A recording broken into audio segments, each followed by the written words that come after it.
പിന്നെ ഒരു കാരണവശാലും നിങ്ങൾക്ക് ചിലപ്പോൾ ഈ ദുബൈയിൽ നിന്ന് സലാലയിലോട്ട് 12-13 മണിക്കൂർ കാണിക്കും. പക്ഷെ നിങ്ങൾ ഒരിക്കലും എത്തൂല. മിനിമം 19 മണിക്കൂർ 20 മണിക്കൂർ എടുക്കും. പല ആളുകളും എന്നെ മെസ്സേജ് അയച്ചും വിളിച്ചും ചോദിക്കുന്നുണ്ട്, ഞങ്ങൾ ഒറ്റക്കാണ് പോകുന്നത്, അവർക്ക് ഡ്രൈവർ വേറെയില്ല. ദയവ് ചെയ്ത് ഒറ്റ ഡ്രൈവറായിട്ട് പോകരുത്.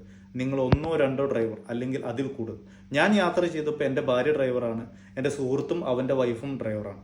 അതുകൊണ്ട് തന്നെ ഞങ്ങൾക്ക് സേഫ് ആയിട്ട് പോയി തിരിച്ചു വരാൻ പറ്റി. ഒറ്റക്കുള്ള ഡ്രൈവിംഗ് ദയവ് ചെയ്തിട്ട് സ്റ്റോപ്പ് ചെയ്യുക. യാത്രയുടെ കാര്യങ്ങൾ നിങ്ങൾക്ക് ഏകദേശം മനസ്സിലായി എന്ന് വിചാരിക്കുന്നു. ഇനി അടുത്തത്, കുറെ ആൾക്കാർ ചോദിച്ചത് റൂമിന്റെ പ്രൈസ് എങ്ങനെയാണെന്നുള്ളത്. അത് ഡിപ്പെൻഡ് ആണ്. ഞാൻ പോയ സമയത്ത് ഒരുപാട് മഴയില്ലാത്തത് കൊണ്ട് തന്നെ ഞാൻ 2 ബെഡ്റൂമാണ് എടുത്തിരുന്നത്. എനിക്ക് അതിനകത്ത് അറ്റാച്ച്ഡ് ബാത്റൂം ആയിരുന്നു, പിന്നെ കിച്ചൺ ഉണ്ടായിരുന്നു, വാഷിംഗ് മെഷീൻ ഉണ്ടായിരുന്നു, കുക്കിംഗ് സാധനങ്ങളെല്ലാം ഉണ്ടായിരുന്നു. 55 റിയാൽ ഒരു ദിവസത്തിന് 550 ദിറംസ് ആണ് എനിക്ക് വന്നിട്ടുണ്ടായിരുന്നത്. റൂമിന്റെ കാര്യം എനിക്കൊന്നും പറയാൻ പറ്റില്ല, അത് ഡിപ്പെൻഡ് ഓഫ് ഹോട്ടലാണ്. കാരണം അവര് സീസൺ അനുസരിച്ച് അവർക്ക് ഈ ഒരു 2 മാസമാണ് അവരുടെ സീസൺ. അപ്പൊ പരമാവധി അവർ വാങ്ങിച്ചെടുക്കും. പിന്നെ പോകുന്ന സമയത്ത് ഏറ്റവും വലിയ വലിയ സ്റ്റാർ ഹോട്ടലല്ലാത്ത നോർമലായി ഇവർ പരമാവധി നമ്മൾ ഉപയോഗിക്കുന്നതുകൊണ്ട് പല സ്ഥലങ്ങളിലും ബാത്ത് ടവല് കാര്യങ്ങളൊന്നുമില്ല, സോപ്പ് അങ്ങനെയുള്ളതൊന്നുമില്ല. അപ്പോൾ അതൊക്കെ നിങ്ങളൊന്നും മുൻകൂട്ടി കരുതുക. പിന്നെ കുറച്ച് ഫുഡ് കുക്ക് ചെയ്യാനുള്ള സാധനങ്ങൾ നിങ്ങൾ എപ്പോഴും കരുതുക. കുറച്ച് മുട്ട, ബ്രെഡ്, ബന്ന്, ചീസോ അങ്ങനെ എന്തെങ്കിലും കരുതുക. കാരണം UAE ബേസ് ചെയ്തിട്ട് സലാലയിൽ കമ്പയർ ചെയ്യുമ്പോൾ സലാലയിലെ പല സാധനങ്ങളും പ്രൈസ് ഭയങ്കര കൂടുതലാണ്.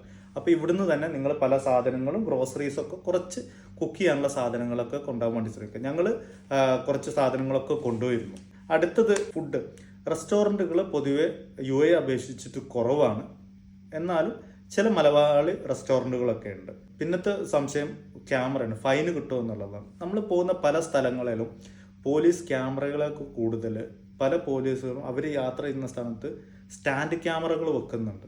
അത് അടിക്കാൻ സാധ്യത കൂടുതലാണ്. അപ്പോൾ അതും സേഫായിട്ട് നോക്കുക. നിങ്ങൾ അവിടെയുള്ള യാത്ര ചെയ്യുമ്പോഴുള്ള കിലോമീറ്റർ സ്പീഡ് എന്താണോ അത് മാത്രം നോക്കിയിട്ട് യാത്ര ചെയ്യുക. പിന്നത്തെ ഒരു മെയിൻ ആയിട്ടുള്ളൊരു കാര്യം, നിങ്ങൾ യാത്ര രാത്രിയിലാണ് ചെയ്യുന്നതെങ്കിൽ ഞാൻ ഒരിക്കലും പ്രിഫർ ചെയ്യാത്തൊരു കാര്യമാണ് രാത്രി യാത്ര എന്നുള്ളത്. അപ്പോൾ രാത്രിയിലാണ് നിങ്ങൾ യാത്ര ചെയ്യുന്നുണ്ട് എങ്കിൽ നിങ്ങൾ ഓപ്പോസിറ്റ് വരുന്ന വാഹനത്തിന് ലൈറ്റ് അടിച്ചു കൊടുക്കുക. ലൈറ്റ് അടിച്ച് അവരുടെ ഭാഗത്ത് നിന്ന് ഒരു റിപ്ലൈ വരുന്നത് വരെ, അതായത് അവരും അതേപോലെ തന്നെ നമുക്ക് ഡിമ്മും ബ്രൈറ്റും അടിച്ചു തരികയാണെന്നുണ്ടെങ്കിൽ നിങ്ങൾക്ക് സേഫ് ആയിട്ട് പോകും. അല്ല അവരുടെ ഭാഗത്തു നിന്ന് നല്ലൊരു രീതിയിൽ പ്രതികരണം ഇല്ല എന്നുണ്ടെങ്കിൽ നിങ്ങൾ ബ്രേക്കൊക്കെ ഒന്ന് ചവിട്ടി നിർത്തി പോകാൻ ശ്രമിക്കുക. കാരണം ഓപ്പോസിറ്റ് വരുന്നത് എങ്ങനെയുള്ള ആളാണ് എന്നുള്ളത് നമുക്ക് പറയാൻ പറ്റില്ല. അപ്പോൾ നിങ്ങളുടെ യാത്ര സേഫ് ആയിട്ട് തിരിച്ചു വരാൻ പറ്റട്ടെ എന്ന് ആശംസിക്കുന്നു. എന്തെങ്കിലും സംശയം ഉണ്ടെങ്കിൽ നിങ്ങൾക്ക് എന്നെ മെസ്സേജ് ചെയ്യാം. Thank you so much. അസ്സലാമു അലൈക്കും.